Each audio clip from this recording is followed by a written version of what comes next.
بسم اللہ الرحمن الرحیم۔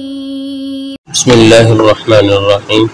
یہ المختصر کا سبق نمبر 81 ہے اور بات ہو رہی ہے بلاغت کے متعلقات پر۔ اسی میں سے ایک بات بلاغت کے متعلق یہ ہے کہ بلاغت کن چیزوں پر موقوف ہے، اسی کو بیان کرتے ہوئے مصنف اور پھر شارح نے ان کے مطابق میں کلام کیا ہے۔ چنانچہ فرماتے ہیں کہ وَعُلِمَ أَيْضًا أَنَّ الْبَلَاغَةَ فِي الْكَلَامِ مَرْجِعُهَا أي ما يجب أن يحصل حتى يمكن حصولها كما يقال مرجع الجود إلى الغنى إلى الاحتراز عن الخطأ في تأدية المعنى المراد،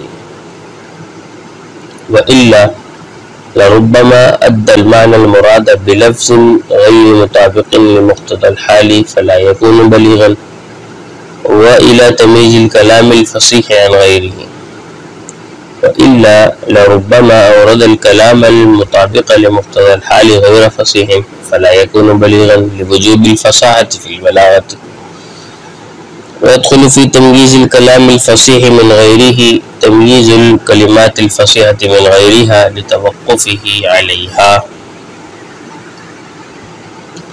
یہاں سے مصنف رحمۃ اللہ تعالی علیہ نے بلاغت کا مرجع اور موقوف علیہ بیان کیا۔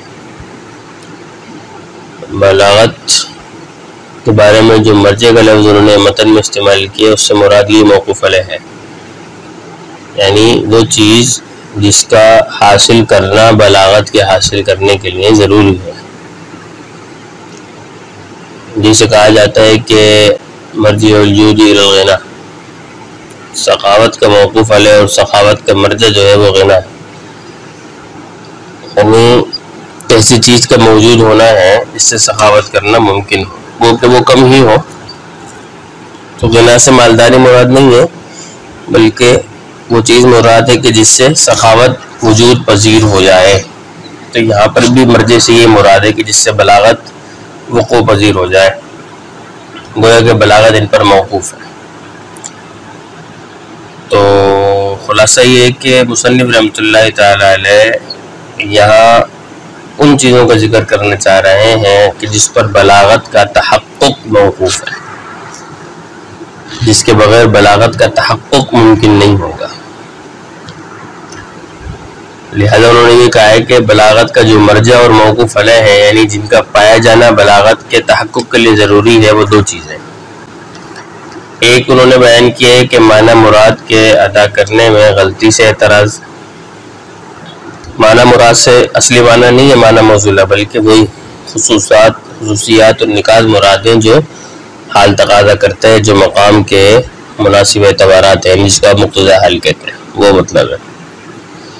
تو ایک تو یہ چیز ہے کہ معنی مرادی کے ادا کرنے میں غلطی سے اعتراض یہ ہوگا، اور دوسری کیا ہے موقوف علیہ بلاغت کا، کہ جن کا پایا جانا ضروری ہے بلاغت کے تحقق کے لیے۔ تو دوسری چیز ہے ان اسباب سے بچنا جو فصاحت میں خلل ڈالنے والے ہیں، جو پیچھے گزر چکے ہیں۔ 7 اسباب ہیں: تنافر حروف، غرابت، مخالفت قیاس، تنافر کلمات، ضعف تعلیف، تاقید لفظی اور تاقید معنوی۔ تو یہ دو چیزیں ہیں، اسی کو مصنف رحمۃ اللہ تعالی علیہ نے بلاغت کا مرجع اور موقوف علیہ بیان کیا کہ ان دو چیزوں کا پایا جانا ضروری ہوگا بلاغت کے تحقق کے لیے۔ ایک کہ معنی مراد کے ادا کرنے میں غلطی سے اعتراض، یہ ضروری ہے، اور دوسرا ان اسباب سے اعتراض جو مخل بالفصاحت ہوں، جو 7 اسباب ہیں،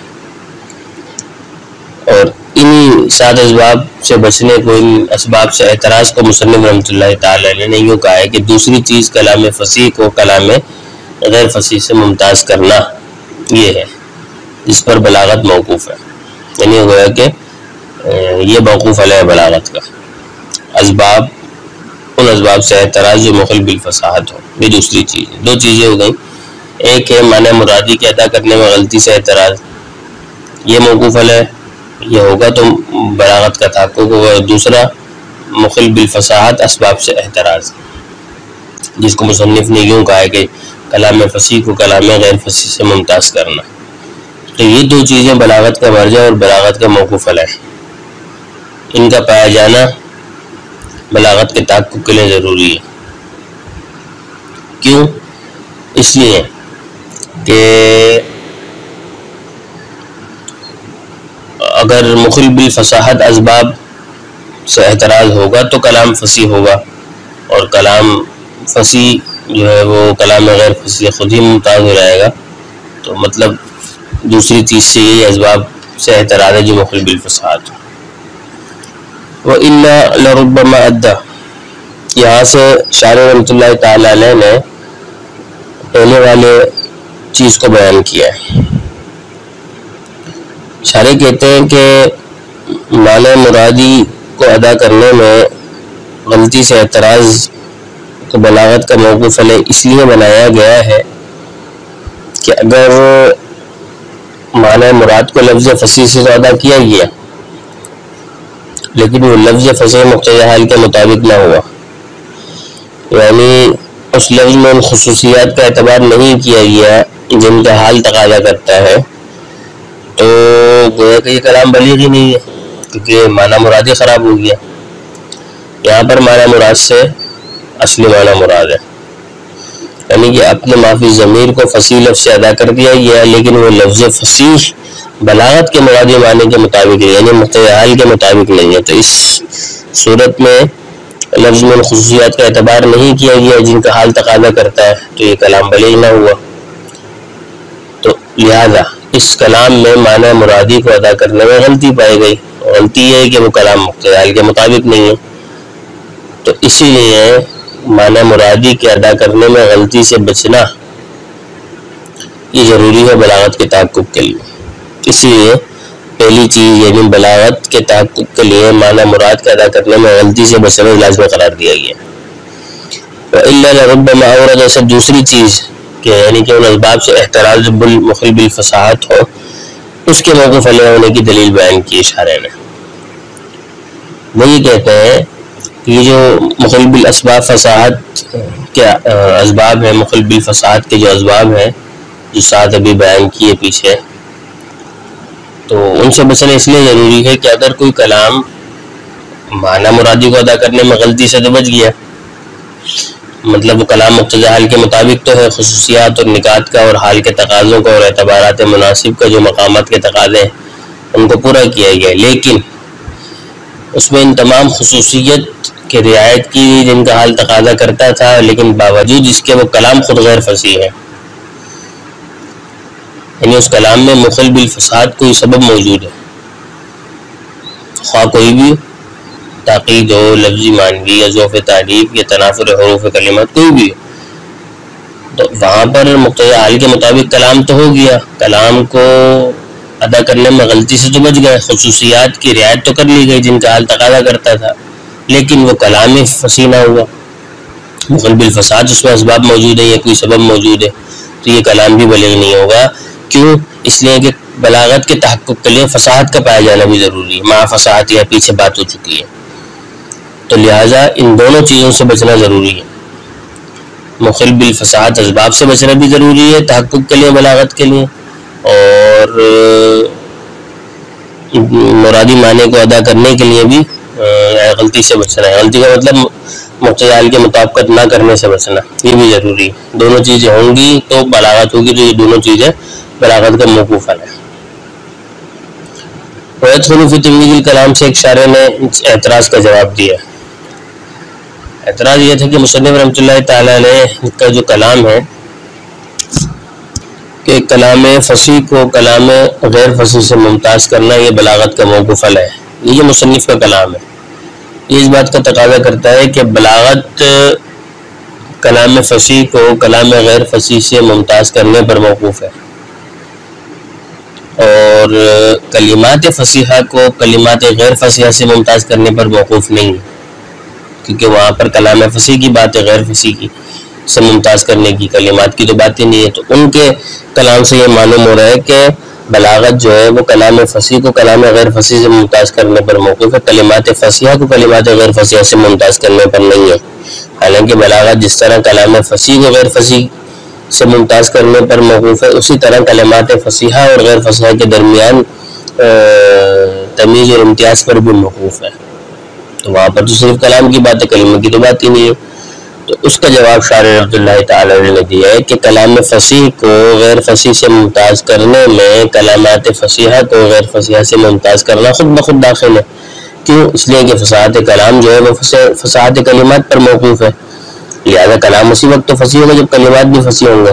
جب ایسا تھا تو اس کو علیحدہ سے ذکر کرنے کی ضرورت ہی نہیں تھی، وہ خود بخود اس میں داخل ہے، لہذا کوئی سوال نہیں وارد ہوتا۔ اس ساری بحث کو مصنف اور شارح نے یوں بیان فرمایا۔ وعلم ایضا،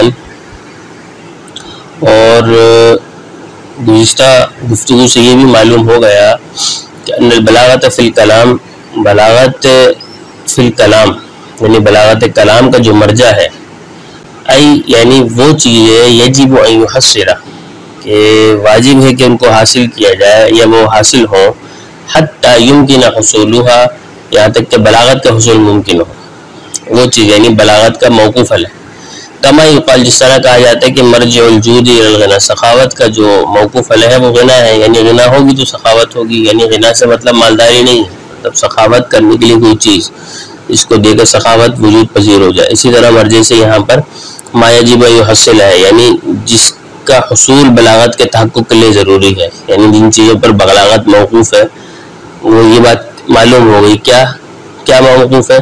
کہتے ہیں الی الاحتراز یعنی الخطأ فی تعدیۃ المعنی المراد، کہ ایک تو یہ ہے کہ معنی مراد کے ادا کرنے میں غلطی سے اعتراض، یہ ضروری ہے۔ وَإِلَّا، اگر ایسا نہیں ہوگا تو لَرُبَّمَا أَدَّى الْمَعْنَى الْمُرَادِ، تو بسا اوقات جو ہے وہ معنی مرادی کو ادا کر دے گا بندہ بلفظ، اس لفظ کے ساتھ، غیر مطابق لمقتضی الحال، جو مقتضی حال کے مطابق نہیں ہوگا، تو فلا یکون بلیغا، تو وہ بلیغ نہ ہوا۔ لہذا معنی مرادی کا ادا کرنے میں غلطی سے اعتراض ضروری ہے، اور یہ پہلی چیز ہے بلاغت کا موقوف ہے، یہ پہلا موقوف ہے۔ وَإِلَا، اور دوسرا کیا ہے؟ تمیز الکلام الفصیح عن غیرہ، کلام فصیح کا کلام غیر فصیح سے جدا ہونے پر موقوف ہے، یعنی بلاغت کا مرجع ایک وہ ہے اور دوسرا یہ ہے کہ کلام فصیح اور کلمات فصیحہ، کلام غیر فصیح اور کلمات غیر فصیحہ سے الگ ہو، تمیز کی جائے ان میں۔ اگر ایسا نہیں ہوگا وَإِلَّا، کیا ہوگا پھر؟ لَرُبَّمَا، بسا اوقات، اورد الکلام المطابق لمقتضی الحال، کہ بندہ جو ہے وہ کلام ایسا کرے گا جو مطابق ہوگا مقتضی حال کے، لیکن غیر فصیح، وہ ہوگا غیر فصیح۔ تو جب وہ غیر فصیح ہوگا تو اس میں معنی مرادی کا ادا کرنے میں تو کوئی غلطی نہیں ہے، لیکن فلا یکون بلیغا، غیر فصیح ہونے کی وجہ سے وہ بلیغ نہیں ہوگا۔ لوجوب الفصاحت فی البلاغت، کیوں؟ اس لیے کہ بلاغت میں فصاحت ضروری ہے۔ جب ہے ہی وہ غیر فصیح تو وہ کہ معنی مرادی ادا کر دیا اس نے، کلام مقتضی حال کے مطابق بھی ہے، لیکن کیونکہ فصاحت ضروری تھی وہ نہیں پائے گی تو بلاغت نہیں پائے گی۔ لہذا بلاغت کے دو مرجع ہیں، ایک معنی مرادی کا ادا کرنے میں غلطی سے اعتراض، اور دوسرا مخل بالفصاحت اسباب کا نہ ہونا۔ وَيَدْخُلُ فِي تَمْيِيزِ الْكَلَامِ، اور یہاں سوال کہ جی کلمات فصیحہ کی بات نہیں کری، حالانکہ وہ بھی ضروری ہے، تو فرماتے ہیں وَيَدْخُلُ فِي تَمْيِيزِ الْكَلَامِ الْفَصِيحِ مِنْ غَيْرِهِ، اور داخل ہے کلام فصیح کو کلام غیر فصیح سے تمیز کرنے میں تمییز الکلمات الفصیحات من غیرها، کلمات فصیحہ کو کلمات غیر فصیحہ سے تمیز کرنا خود بخود داخل ہے۔ کیوں؟ لتوقفہ علیہا، اس لیے کہ کلام کا کلمات فصیحہ پر موقوف ہونا، اس کی وجہ سے کہ کلام بندے کلمات سے ہے، لہذا کلام فصیح تبھی کلام غیر فصیح سے جدا ہوگا جب کلمات فصیح ہوں گے۔ جب کلمات پر موقوف ہے کلام تو لہذا کلام کہنے کے بعد کلمات فصیحہ کا دوبارہ اعادہ ضروری نہیں تھا، اس لیے مصنف رحمۃ اللہ علیہ نے کلام پر بات کی ہے، لہذا یہ کہنے کا جی کلمات کی بات نہیں کری یہ بیجا بات ہے، اس لیے کہ وہ خود بخود اس میں داخل ہے۔ تو خلاصہ یہ ہے کہ بلاغت کے جو مرجع ہیں، یعنی بلاغت کے موقوف علیہ دو چیزیں ہیں، ایک معنی مرادی کو ادا کرنے میں غلطی سے اعتراض، تاکہ معنی مرادی ادا ہو بغیر کسی غلطی کے، مطابق مقتضی حال کے نہ ہو تو بلا وجہ کلام بلیغ ہی نہیں ہوگا، لہذا معنی مرادی کا ادا کرنے میں غلطی سے اعتراض ضروری ہے، یہ پہلا موقوف علیہ بلاغت کا، اور دوسرا کلام فصیح کو غیر فصیح سے جدا کرنا ضروری ہے۔ یعنی معنی مرادی ادا کرنے میں آپ غلطی سے بچ گئے، کلام میں آپ نے مطابق مقتضا حل کے کیا ہے، لیکن وہ ہے غیر فصیح، تو پھر بھی بلاغت متحقق نہیں ہوں گے، لہذا بلاغت کے دو موقوف علیہ ہوگا۔ غلطی سے بچنا معنی مرادی کا ادا کرنے میں، ایک موقوف علیہ ہے، یہ ضروری ہے، اس کا تحقق ہوگا پہلا، اور اس کا بعد دوسرا کہ کلمات بھی فصیح ہوں، غیر فصیح سے جدا ہوں، یعنی اسباب مخل بالفساد وہ دور ہوں، وہ نہ ہوں، اس میں دونوں چیزیں ہوں گی تو بلاغت کا تحقق ہوگا، ورنہ بلاغت کا تحقق نہیں ہوگا۔ اللہ سمجھ کی توفیق عطا فرمائے، وما توفیقی الا باللہ۔